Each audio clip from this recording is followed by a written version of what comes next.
Hi there, I'm Chris and welcome back. On today's episode we're going to be looking at some of the things I do for when I'm preparing for priming and obviously painting after that. The first thing I always do is go over the bodywork, pretty standard for every builder really, most builders, everyone I've seen does it. You find the mould lines, marker pen them up, give them a sand down. As you can see I've actually got this video sped up just to get through it quickly. Just going through the mould lines. It's quite a clean body show this actually. Yeah, it's, you know what, I really do appreciate the Aoshima mouldings. The quality I feel is definitely up there with Tamiya. You don't tend to see that much flash on the body shells, and the mould lines are always pretty tidily, kept as close to the panel lines as possible. So what once they've all got them all marked up, I actually use some Tamiya sponge, 600 grit. You can use it wet or dry, and they come in like a little sheet, and you can actually cut them all to size. And you'll see a little bit later on me actually using this, and it just goes through it like a hot knife through butter, dead easy. Also, for some of you keener viewers, more observant, obviously in my last video I mentioned about using the Fujimi wide body. Unfortunately, after spending quite some time just trying to get it all lined up and seeing how much work needed doing to it, I just think between the Aoshima mouldings and the Fujimi, the proportions, sizes and whatnot, they're just too far apart. If you've ever built the same model of a car, for example, from Aoshima and then Fujimi, you can tell quite a lot sometimes the differences between the proportions. For example, Glue Sniff Garage, he has built an older Skyline, one Aoshima, one Fujimi, and they just almost look like a little bit of a different car. Longer bonnets, the sizes of headlights, for example, or something, they're just out.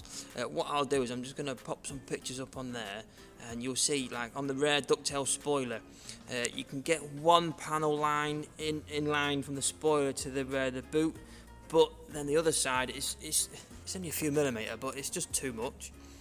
And then when I've put the rear wide arches on, they just don't quite follow the same sort of geometry between the Fujimi wide body, the Aoshima body. It's a bit difficult, but what I will do, just so they're not going to go to waste, I will definitely in the future go out and get the Fujimi Silvia. I think it's the KS Aero, I think. I'll definitely go out and get that kit just so it's not going to waste, because to be fair, it looks like a brilliant looking wide arch body kit. And I'll get some of these, as you can see there as well, on the front of the front wing wide arch. The headlight shape just doesn't quite match. A little bit unfortunate, but it's not the end of the world. So what we're going to do, we're just going to go with a basic body standard out of the box. So a low level boot spoiler, no wide arches, but we still will use the Watanabe wheels, which I'm looking forward to getting them in. So as you can see, working away in the background, before I get any primer down, I just like to remove as many contact points from the sprue tree and the actual part themselves as much. If there's any parts that don't need to be sprayed, get them off. So if there's 2, maybe 3 contact points, try and remove as many as you can, or what I do anyway, but still making sure it's still secure enough, so you don't feel like it's just going to fall off if you just breeze past it with a little bit of spray paint. So some of the subframes, if there's like 3 or 4, I'll try and take 1 or 2 off at least. Definitely, so there's, and if I have to get them, so there's like opposite corners. The actual chassis itself, you tend to find that you don't have to get much paint on the upper side of it, so that's quite handy just to hold on to whilst you're spraying the undercarriage. So when it comes to priming, I leave pretty much most of the small parts on the sprue tree. I just find it quite easy to prime them all at once, especially with using a spray can. The actual spray mist is quite a significant amount larger than an airbrush, say, and unfortunately not having an airbrush I have to use spray cans. So I try and make it as efficient as possible, leaving as much as on the sprues as possible, just making sure there's nice and clean and not many contact points to tidy up. So like I mentioned earlier, this is that Tamiya sanding sponge at 600 grit. I think it's absolute brilliant stuff. It's just so nice to have it in this sheet. You cut it to the size you want, and I find I like it much more than a sandpaper because it's you get a better hold of it, and I feel like it contours around the edges much better, and it goes through like a lot of the contact points, any tying up mould lines. It just goes through like a hot knife, like butter, like I've already mentioned. I really do like it. I wouldn't mind in the future getting hold of some of their 3000 grit, just to see if I can try and further improve, the actual final finish before, after a wet sand before polishing. Seeing if I can get rid of, of any more of the finer, tinier scratches. Time will tell. Let's see.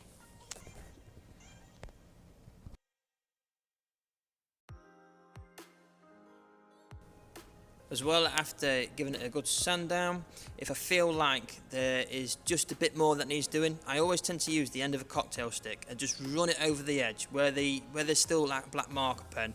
I'll just run it over, and if it feels like it snags or flicks, then I just know I need to give it a little bit more of a sand, just until there's no sort of like snagging and it just glides smoothly over the surface.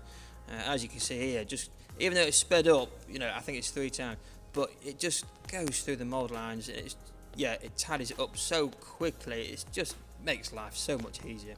If you can ever get hold of any, I definitely should get hold of some. I think I've seen some on the Kent Models website. Definitely go on there and check it out.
So what I'm doing now is just getting everything onto clips, like you see there with the little hood or the bonnet, depending where you're from.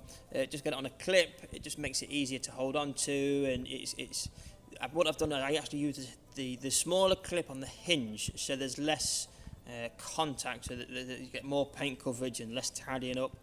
I actually went out and bought 4 more of these smaller Tamiya clips to use for the Tamiya paint stands, just to make life easier to get a few more parts on the tabletop stand. The 4 clips is good, but it's just nice to have a few more. as you can see here too as well, I actually use lollipop sticks with some strong double-sided tape to put on a lot of parts like the seats or even wing mirrors on the back where they actually contact to the bodywork, so they stay paint free and they actually adhere much easier, much better. Now when it comes to getting the body ready, depending on how the light fitments, both front and back, actually fit on, it depends on how I assemble it as such. So if the rear bumper, you don't need to attach any lights to the rear bumper, I'll just cement that rear bumper straight on, we'll get it on, and as you can see, as I showed you in that book, the rear lights are completely separate from the bumper, so the rear bumper is going to get on with the cement. I actually use the, as I call it, the full fat Tamiya cement on the main contact points just to get a better idea between the bumper and the bodywork itself. And then just on the side, on the bumper ends where the corners meet the bodywork arches as such, I tend to use on the inside, you tend to get like a little like a flap as such. So just with there, just tap some of the Tamiya extra thin cement in there, just so there's less mess, and it just makes it more nice, solid, rigid body. Now, obviously, as you've seen in the book with the front bumper, the actual headlights themselves glue into the rear of the front bumper themselves. So what I'm going to do, I'm actually just going to tape the front bumper on, because what I want to do is I want to try and get as best colour paint laid down as possible, because sometimes you find when you're painting things separately, you might have a slight variation in tone of colour. It could be down to anything from the amount of paint you've laid down or things like humidity and stuff.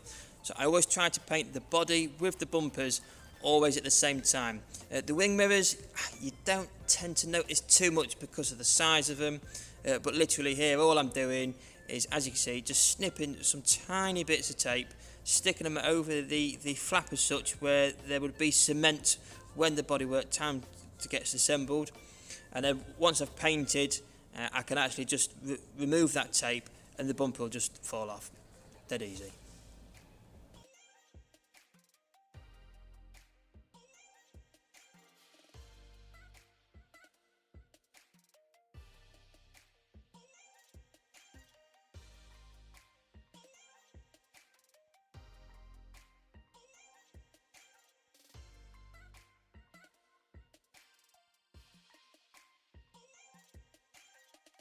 So now the body's ready, we're going to get it on the stand. With the Tamiya paint stand, what I tend to use, I actually tend to use the double-sided, the strong double-sided sticky tape.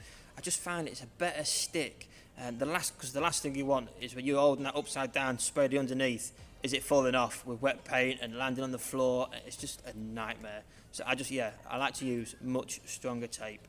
Get it on there, and to be fair, it's no bother getting it off. A little bit of sticky residue, you're not going to see it, it's on the inside. I think it works perfectly for the task ahead.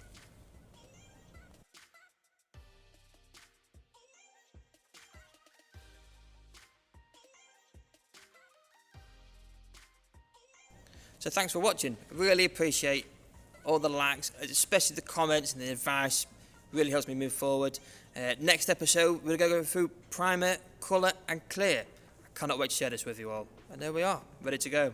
Thanks a lot. Cheers.